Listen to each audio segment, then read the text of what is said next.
Vous écoutez le journal du télétravail, le podcast du magazine Management qui depuis plus d'1 an vous aide à mieux télétravailler. Je suis Lomique Guillot, rédacteur en chef du magazine Management et aujourd'hui nous allons parler bien-être en télétravail et télémanagement. C'est parti. C'est le journal du télétravail.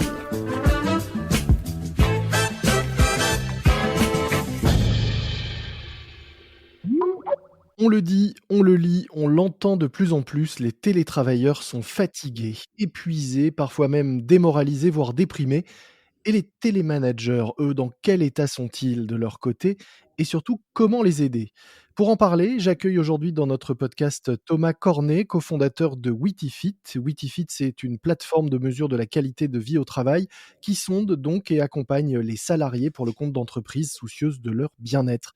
Bonjour Thomas. Bonjour. La première question, partagez-vous ce constat que les managers en télétravail ou les télémanagers sont, un peu au bout du rouleau après, 1 an de télétravail sanitaire forcé? Le constat globalement, c'est oui, c'est-à-dire que on a bien vu que ce télétravail qui était plutôt un télétravail forcé et non pas un télétravail choisi, avait un certain nombre d'impacts et que naturellement, parce qu'on a quand même des collaborateurs qui sont malgré tout assez investis, on a eu, une augmentation de cette charge au quotidien qui bien évidemment n'a pas été, facilitée par, la crise sanitaire, les enfants potentiellement et ainsi de suite. Donc, le constat, c'est plutôt oui. Est-ce que, les choses qui pèsent sur les télémanagers sont les mêmes que sur les télétravailleurs ou est-ce que cette fatigue est différente? Alors, bien évidemment, le niveau de responsabilité n'est pas le même. Mmh.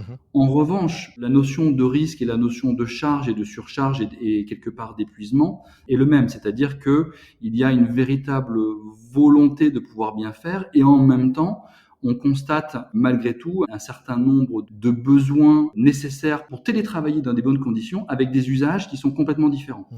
Là où avant, on avait ces équipes avec soi et on peut interagir avec elles de façon simple, aujourd'hui, il faut pouvoir piloter à distance, sur lesquels le radio-moquette, la pause café, les échanges informels sont beaucoup moins là.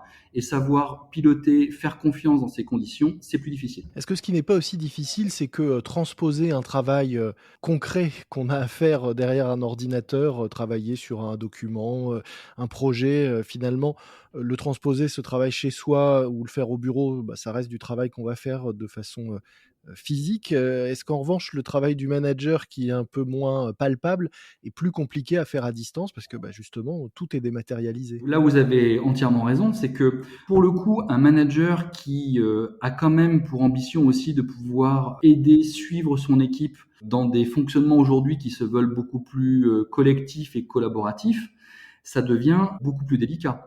Et il faut que le manager puisse rentrer avec son équipe dans des usages et des processus d'échange et de validation des travaux effectués qui soient à la fois pourvoyeurs de valeur, c'est-à-dire que ces points de contrôle qui sont pas là pour être des contrôles en tant que tels, mais de points de validation des productions soient faits de manière beaucoup plus régulière et en même temps avoir une notion de confiance, de suivi et de soutien qui ne se fait plus par la proximité et qui va nécessiter des points d'échange dédiés.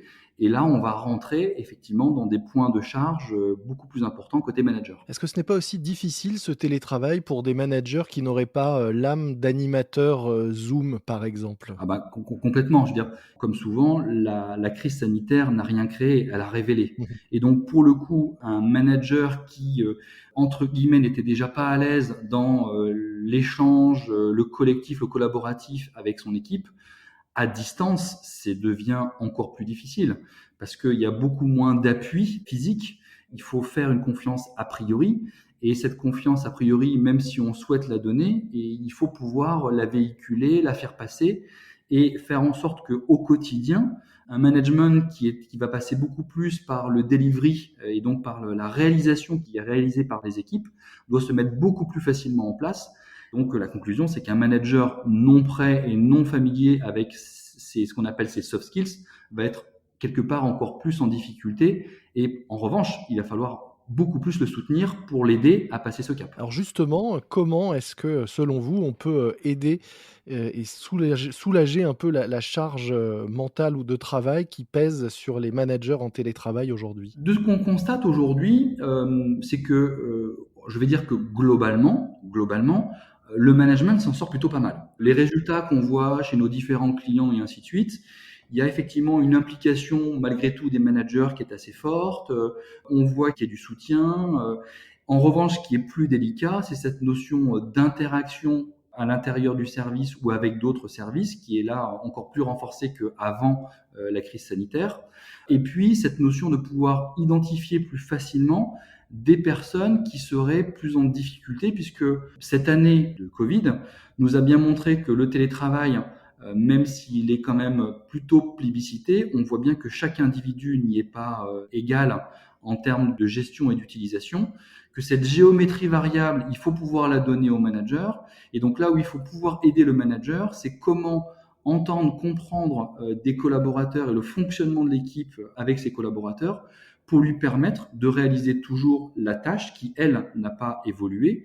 Et donc, comment je fais pour donner des outils au manager pour lui faciliter cette interaction et son management. Alors on le disait, votre solution permet de sonder, en temps réel, l'état d'esprit des collaborateurs et de leurs managers. Quelles sont les remontées que vous avez de ces managers justement?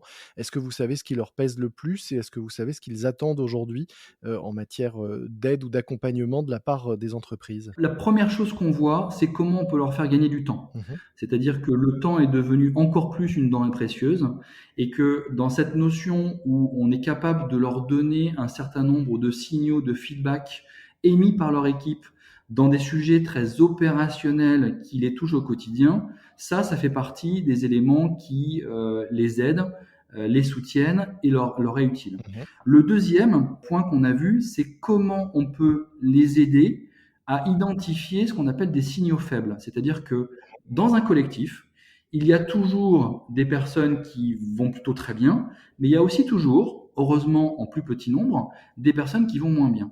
Et ces personnes-là, elles sont plus discrètes, elles se font moins entendre. Et pouvoir donner cette lecture au manager, ça lui permet d'être riche de cette information et de savoir quel appui, quel focal et sur quoi il peut appuyer son organisation, son soutien, ses échanges pour les aider plus facilement au quotidien. Et quelles sont les attentes de ces managers, par rapport, à l'entreprise et à ce que l'entreprise peut leur apporter? C'est vraiment la notion de soutien, c'est-à-dire que dans la crise qu'on a vécue, il y a quand même 2 acteurs qui ont été très sollicités. C'est bien évidemment les équipes RH, avec le DRH en tête, et puis le manager. Le manager était là pour relayer les informations, relayer les modes opératoires, maintenir une activité avec bien évidemment d'essayer d'avoir la performance la plus haute possible malgré les choses trappes qui étaient faites. Mmh. Et en même temps, tout ça dans un élément nouveau qu'ils ne connaissaient pas, puisqu'on était quand même globalement très en retard en France sur cette notion de télétravail,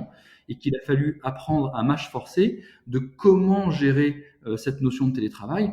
Et ça n'a pas été facile. Et c'est toujours dans un work in progress, c'est-à-dire que on n'a pas encore toutes les clés pour y arriver. Donc aujourd'hui, tout ce qui permettait de soutenir le manager dans cette tâche, que ce soit justement en détection, en lecture, en analyse, mais aussi en méthodo, en concept pour les aider à télétravailler, à mettre en place des pratiques. On a vu des choses à la fois bêtes comme chou, mais ô combien intéressantes. C'est que les entreprises qui ont décidé de faire des rendez-vous non plus d'une heure classiquement, mais de faire en 45 minutes et de laisser à chaque collaborateur un quart d'heure de battement pour pouvoir soit prendre un café parce qu'on avait besoin, soit d'aller aux toilettes tout simplement, soit de pouvoir se repréparer et de relire des documents. C'est des éléments qui ont fait baisser considérablement la pression et qui ont permis de gagner en confort dans la réalisation de ce travail à distance. Et alors les équipes justement, est-ce qu'elles soutiennent leurs managers? Est-ce que dans les remontées que vous avez, vous disiez qu'il était important pour les managers de se sentir, soutenus par l'entreprise, mais est-ce qu'en dessous les équipes soutiennent leurs managers?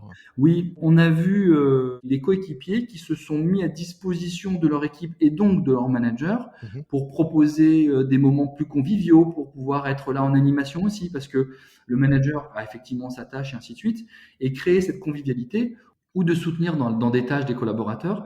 Et les collaborateurs sont venus comme ça proposer leur aide et ça a pu faire sortir justement des compétences, des soutiens et des éléments qui étaient très favorables dans l'entreprise. Au-delà de ce sujet du télémanagement, est-ce que vous avez, vous, déjà, des pistes sur, les souhaits des salariés, pour demain, pour l'après, pandémie? La question de comment j'intègre le télétravail au quotidien, c'est le sujet de demain.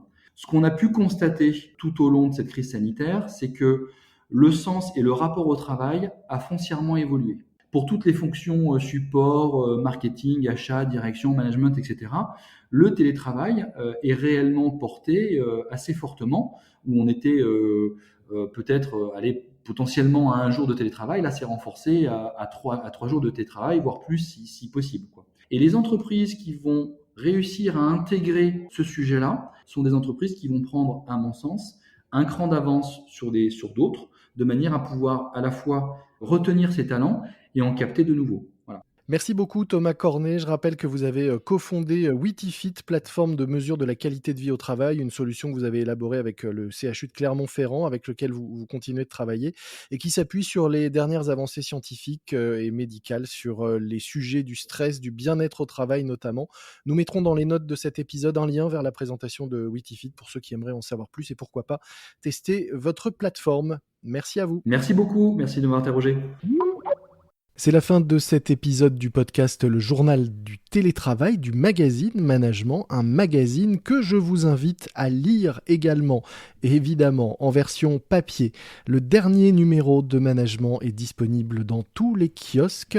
Vous y trouverez en couverture un grand dossier sur les meilleures façons de soigner sa com à distance. Devenez le maître de Zoom, le king de LinkedIn. Grâce à nos conseils, un grand dossier d'une 60aine de pages pour soigner sa com à distance, c'est à lire dans le numéro de Management actuellement dans tous les kiosques. Moi je vous dis à très vite. D'ici là, soyez prudents, respectez les consignes, les gestes barrières, ce qui reste de couvre-feu et de confinement. Et bon télétravail à tous. C'est le journal du télétravail.